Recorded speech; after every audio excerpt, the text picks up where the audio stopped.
they're all big companies. So maybe kind of take us through your career and what you were doing, and we delve further into kind of management. Yeah, I think I was always interested in psychology. So I actually left school at the age of 17 and went and worked in a law firm as a junior in the law firm, and worked my kind of way up to being a secretary, as we called it in those days. I guess today it's more of an executive assistant kind of role. And I enjoyed that. But there was at some point throughout my career, I remember just sitting across from one of the lawyers and, take this for what it's worth. I think I said to myself something along the lines of, you know what, I think I'm as smart as you. I'd always kind of put myself down like I wasn't smart enough or wasn't good enough. And I decided at that point to go back to what was high school, I guess, part time in Victoria and get my year 12, which is what you need in order to get into college in Australia. So I finished my year 12 over a 2-year period and then got into a Bachelor of Arts degree. And I started to do that part-time as well, or while working full-time. And finally graduated, I'm not kidding, Roy, 13 years later with a behavioral science degree. So that's resilience. I think that's kind of really what's been driving a lot of I guess my career.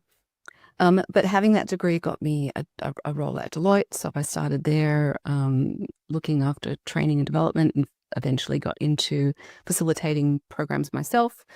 From Deloitte, I then got an offer literally from someone I knew who was working at Deloitte. They were doing a HR transformation piece of work for Deloitte here in San Francisco.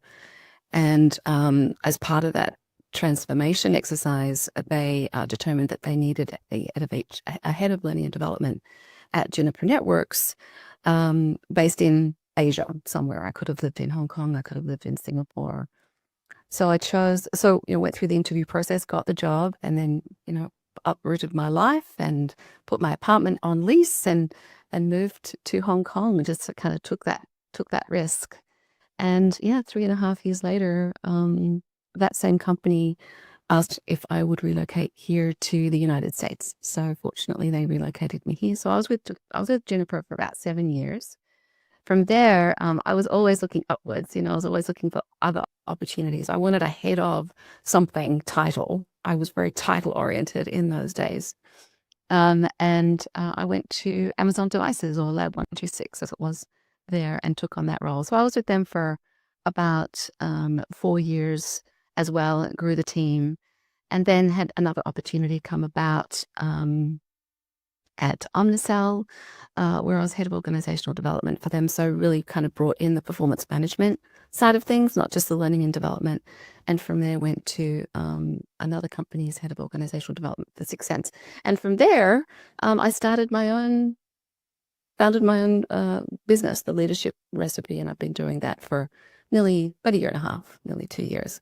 But an important part of that has obviously been writing the book, which I've always wanted to do. So, which, as you said, dropped yesterday. So I'm very excited about that.